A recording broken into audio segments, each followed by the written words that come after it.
Bonjour Christelle, en direct de la chaîne Académie de la Nouvelle Conscience.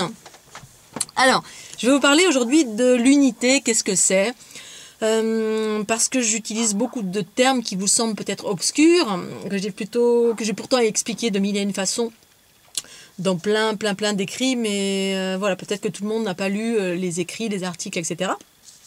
Donc, qu'est-ce que l'unité? Alors, l'unité... pour comprendre l'unité, il faut comprendre que l'unité, dans ce mot déjà à part entière, vous avez, on entend le 1. Unité, 1. Alors, unité, ça veut dire que, avant de créer l'unité, ça veut dire qu'il y avait quelque chose de séparé. L'unité, c'est refaire le 1. C'est en lien direct avec la sphère originelle, c'est-à-dire la création. La création, c'était une sphère. C'est une image, évidemment, la création de toute chose. Cette sphère a été scindée en deux. C'est une image aussi. Le 2, polarité féminine ou masculine, ou plutôt c'est le 2, c'est à l'image exacte, identique du 1, on va dire. C'est plutôt ça. Et donc, ça forme une trinité. Donc, c'est le principe de la séparation, c'est la dualité. C'est relié à la dualité. Ce qu'on appelle la dualité, 2, c'est notre incarnation, c'est le monde dans lequel on évolue en qualité d'être incarné.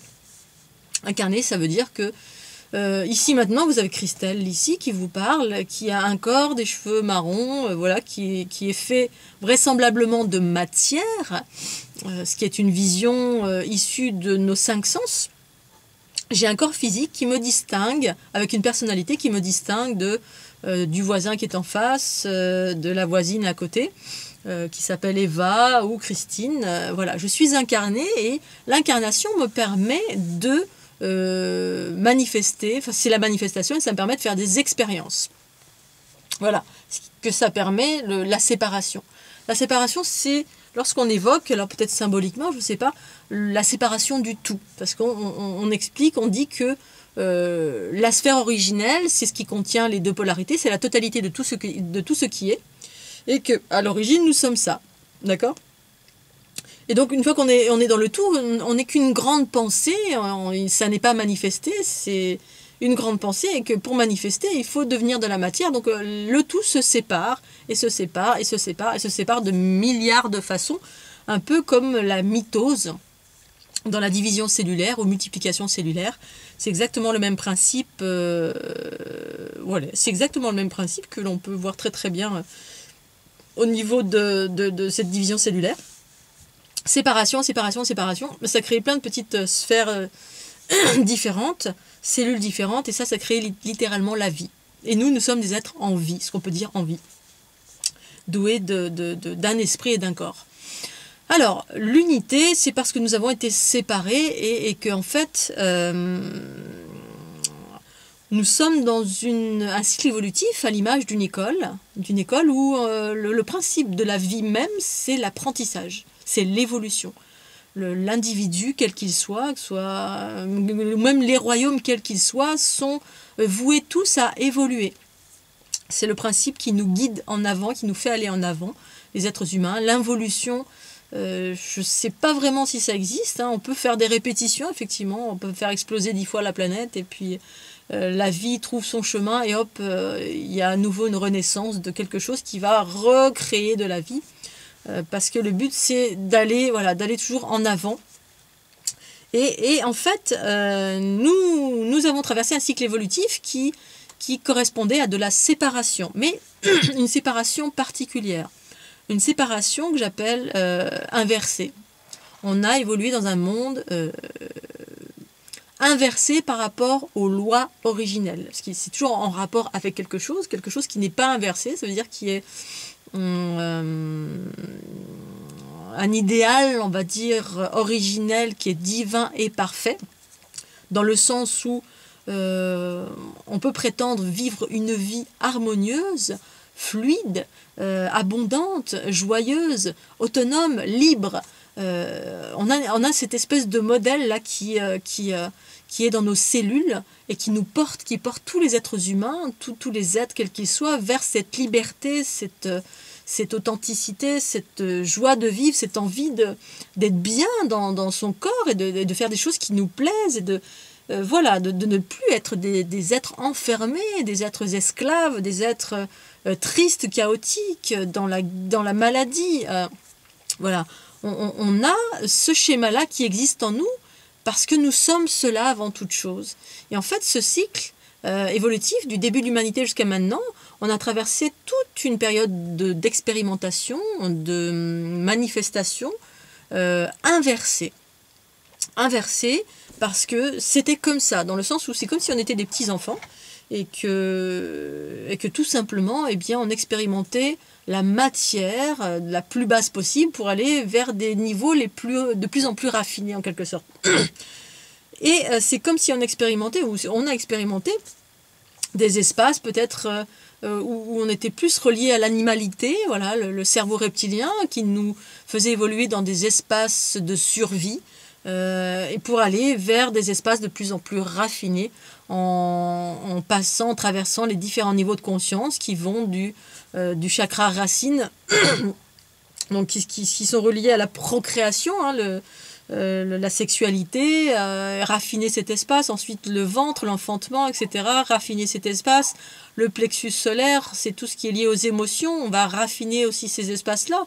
Raffiner veut dire créer de l'équilibre à chaque fois pour recréer de l'unité et arriver à traverser cet espace-là qui est comme un niveau de conscience. Ensuite, pour monter au niveau du cœur, qui est aussi un autre espace, tout ce qu'on a pu vivre de chaotique, on va rééquilibrer, recréer de l'unité et ensuite passer dans la gorge, etc. En fait, c'est comme si c'était différents mondes de notre être qu'on a expérimenté pendant des millénaires dans les versions les plus chaotiques et qu'ensuite on revenait, on recrée de l'unité au fur et à mesure, c'est-à-dire tout ce qu'on a vécu comme chaos, eh bien, on le récupérait pour le rééquilibrer et recréer de l'unité en soi au fur et à mesure de notre évolution, de nos différentes incarnations. Parce que l'évolution, c'est pas que la vie ici maintenant, bien évidemment.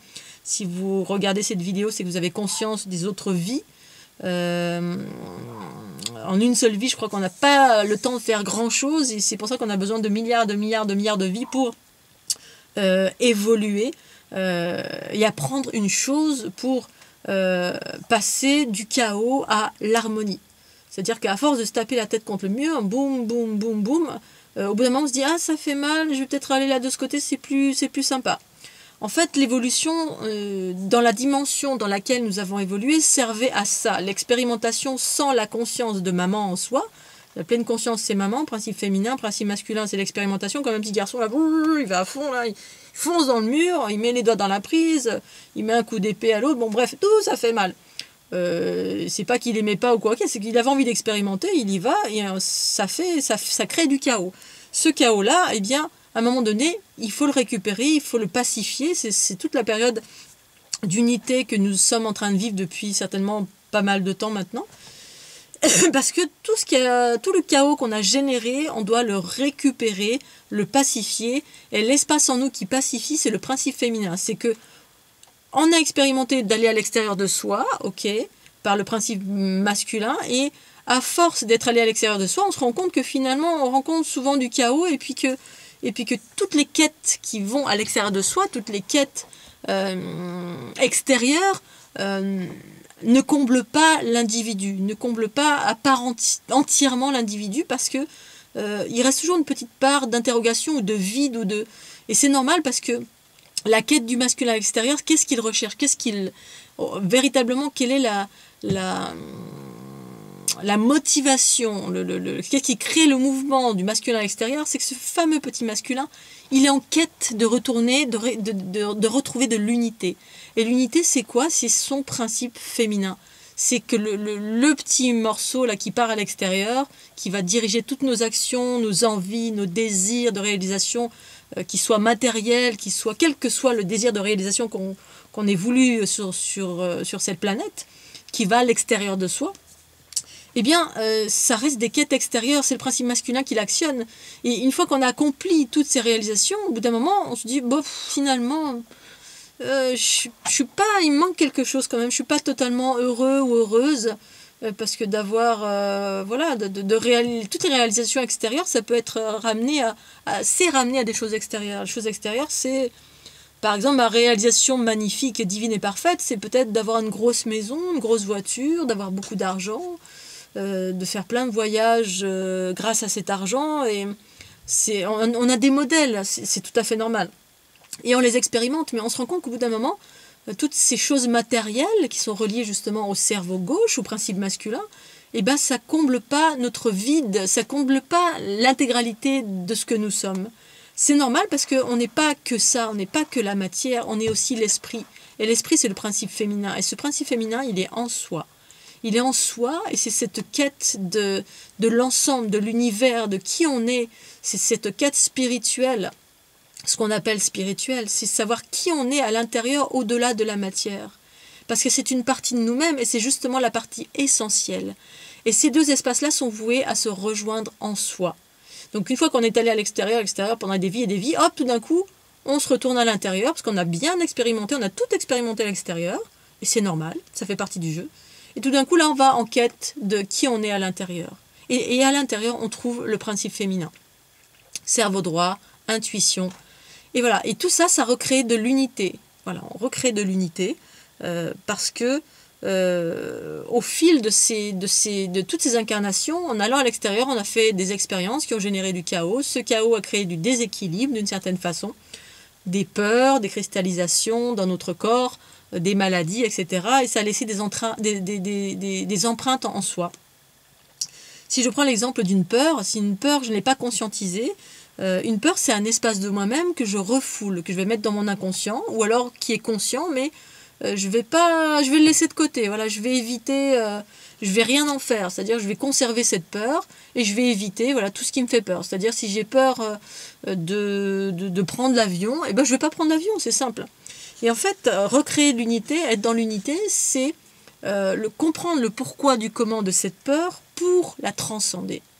Parce que la vie dans l'équilibre en soi, donc dans l'unité, c'est qu'il n'y a plus de peur. La peur, tout ce qui est cristallisation, ce qui est peur, ce qui est chaos, c'est à l'opposé de l'unité, parce que l'unité, c'est l'espace en soi qui est divin et parfait, et c'est que de l'amour, de l'harmonie, de l'équilibre, de l'abondance, c'est que des bonnes choses. Voilà, la peur n'existe pas du point de vue de l'unité, ça n'existe pas, c'est un non-sens. Ça n'existe que dans notre plan de conscience, notre humanité, parce que c'est généré par le chaos, par l'ego qui a cette vision d'être séparé du tout. Et quand on a la vision du tout, on se perçoit comme faisant partie de ce tout et on est, comment dire, c'est comme si on a conscience qu'on est immortel finalement au-delà de la matière. Voilà, on est des êtres immortels, indéfinis, illimités. Donc, on doit recréer cette unité et ça se fait au fur et à mesure de nos différentes incarnations parce que c'est une conscience qui un jour va émerger et chacun va à son rythme. Et cette unité se crée au fur et à mesure qu'on commence à rentrer à l'intérieur, à conscientiser nos peurs parce qu'on a envie de bien-être, de mieux-être. On a envie de grandir. Grandir, ça passe par ce genre d'évolution. C'est-à-dire aller au-delà de toutes ces peurs pour se libérer en totalité de l'enfermement. Parce que l'enfermement, c'est pas que être dans une prison. C'est l'enfermement avant tout de notre ego. Notre ego, c'est-à-dire c'est tous les espaces qui nous enferment, qui nous empêchent d'être libres. Parce que la vraie liberté, c'est la liberté d'esprit, c'est la liberté d'être en fait. D'être soi-même et de s'aimer soi-même. C'est ça la vraie liberté. En tout cas, selon ma conscience, bien sûr.